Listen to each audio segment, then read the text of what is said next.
We've got Peter Schrager, Kyle Brandt, Nate Burleson rocking that Nickelodeon hoodie. Ready to rock and roll? Okay, let's get this popping. Let me see the back of that hoodie.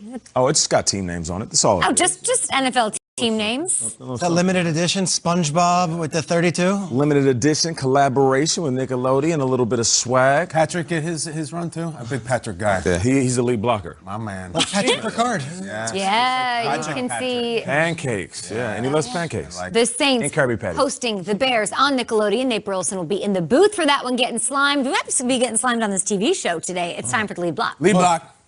AFC North showdown on Super Wildcard Weekend. As we know, Browns head coach Kevin Stefanski will not be able to be on the sidelines even for this game against the Steelers on Sunday night. For the latest on Cleveland, let's go to our very own Aditi Kinkabwala. It was little surprise that Browns head coach Kevin Stefanski tried to downplay his own role on this forthcoming game day.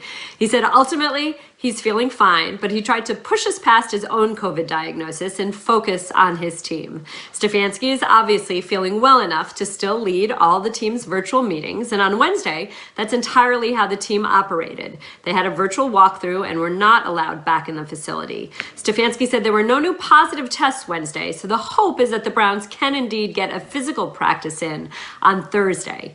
As for preparing without their play caller, Stefanski said that the most important thing that he does on Sundays is read a card and call out plays. And he said that offensive coordinator Alex Van Pelt can certainly do that, as he put it, better than he can. Stefanski expressed full confidence that his team has its personality, has its nature, has its tone set, and that it does not need him to play in the way that they have up until this time.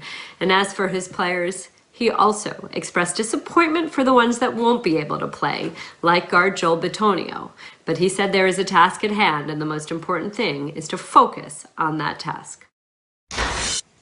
Joel Bitonio not being out there is huge, of course. Ian told us several times yesterday he got the game ball last week, a big part of what they want to do against the Steelers. Aditi, thank you so much. I'm sure we'll be hearing from you leading up to this matchup. Now, as if the Browns didn't have enough to deal with, it's the Steelers on Sunday night, the big brothers in the AFC North. They have owned the Browns, it's true, over the several years. Now, the last two times Cleveland has actually made it to the postseason, who have they been eliminated by? It was the Steelers that handed them L. So how can the Browns pull off a win in Pittsburgh, Nate, on Sunday night to wrap up two triple headers? I remember in 2004, the Green Bay Packers beat us twice. Beat us by 3 points each, field goal. And we thought that we were a better team. We ended up getting them guys in the wild card. It's the Minnesota Vikings. We're going to Green Bay, playing in Lambeau. It's Brett Favre. It is unbelievable. The atmosphere is incredible. Because they beat us twice, we thought to ourselves, maybe we should switch up our game plan. You know, maybe we should try something different. And then after going through the week of practice, talking with the coaches, Scott Linehan, coming up with the perfect game plan, he said, no, let's just do what we do best. We're going to throw the ball around. We're going to throw to Randy Moss, and we're going to throw to the wide receivers that are open. And that was all we went to do. We didn't come in saying, well, you know what, we should try to play chess, and we should try to do a little bit different. You know, we should try running the ball, and hopefully that will open up the pass. The reason I say all this, no. We're going to lean on what we do best. And for the Browns, that's the run game. Like, don't go in saying, all right, let's try to figure this out and approach this game differently than any other game. No, you go in and you give it to this man, Nick Chubb. You give it to his running mate, Kareem Hunt. And then that will open up the pass game. I do expect Jarvis to have a huge game, but you don't start off with your first 15 plays throwing it 10 times. You start off with your first 15 plays running it 10 times. And you send a message. Hard-nosed football works in the postseason.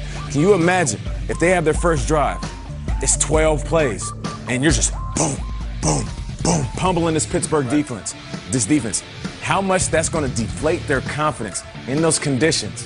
And then the Pittsburgh offense coming back and having to match that same type of intensity. Do what works. If they want to win this game, you better lean on those two workhorses in the backfield. Scott Linehan coached that game for you guys? Scott Linehan. Yeah, he was there? Offensive coordinator. He was in person? He was on the sideline. He was kind of there? The whole coaching staff was there. Was Mike Tice there? Yeah, the whole coaching staff. I think Nate's best guard was there too. Did you have any guards? I think everybody was there, sure. Yeah, that's a little different situation. It's a different situation? I appreciate what you're saying and lean on the run game, and it's great. This is a mountain of a challenge to not have your head coach, to not have your play caller, to not have your Pro Bowl guard, and to not have even Cardero Hodge, who he's going to get buried. It plays a role in that offense. So now I look at, okay, Let's bring it in. What's Sunday going to look like? Well, Alex Van Pelt, he's never been really my guy calling the plays on Sundays, but I'm going to be relying on him. And Mike Prefer, great special teams coach. He's never been our head coach leading us and making adjustments at halftime. How are we going to handle that? And the only thing I can look at is the quarterback and say that a couple years ago, Oklahoma played Ohio State. Boomer Sooner. Oklahoma was big underdogs. They were going into Columbus, Ohio. I like it. Everyone thought they had a shot.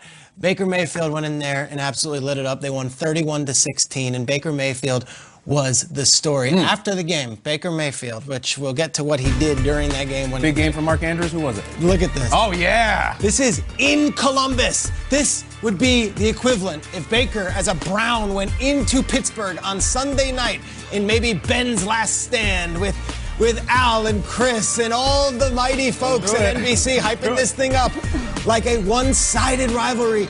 Baker went into Columbus and planted that flag. And after the game, Banned on the field? The comment he made that I think is so Baker Mayfield is, we should have scored more. Yeah.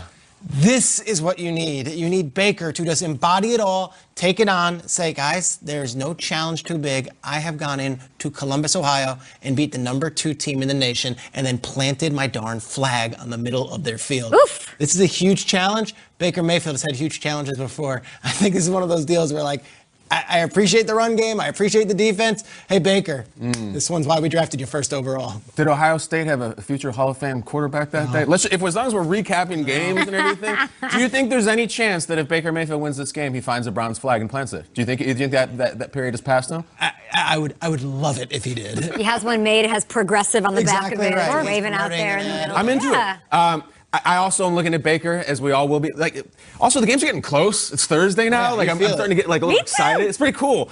I'm looking at Baker in the second half of this game because the Stefanski thing, I think the Browns early are going to be emotional. They're going to be motivated. I don't know if there's going to be a pregame speech. I think they're going to come out firing. And I also think that the first drive that they run, Nate, you're talking about running the ball, I think that'll be the Stefanski drive. Like, he's preparing all this week. He's involved. I think they'll probably look great early. My question is, how's Baker look in the third quarter? How does he look in the fourth quarter when this zen-like calm of Kevin Stefanski that has changed Baker Mayfield as a player right in 4 hours is gone? And he gets rattled, or he gets hit, or he gets picked. And I don't know, maybe Mike Prefer doesn't exactly have the same presence as Kevin Stefanski. It's like LaRusso without his Miyagi. Like, he needs that zen-like. Like, Stefanski has changed him. He's not the player he was. And frankly, we've seen Baker against Pittsburgh this year, against Baltimore this year in the series, and throw a bad pick early, and it's a wrap. This is last week. You notice that there's no Watt in any of these. There's no Hayward in any of these. It was a great win. Good. It meant a lot. I wonder in the second half of the game, even the second quarter, when all the Stefanski pregame stuff and all the Stefanski's play scripts is gone, then it's kind of just Baker, you're on your own. Improvise. Be you. Like, it makes me very nervous when I'm a Browns fan. I want Stefanski involved, and he can't be. So if the Browns get up in this game, 10-0, 3-0, whatever, just wait. This whole life for Baker Mayfield's been living will come down to the second half of this game when Daddy's not there, the coach ain't there. It is all you, dude. Yeah. Biggest half of his life.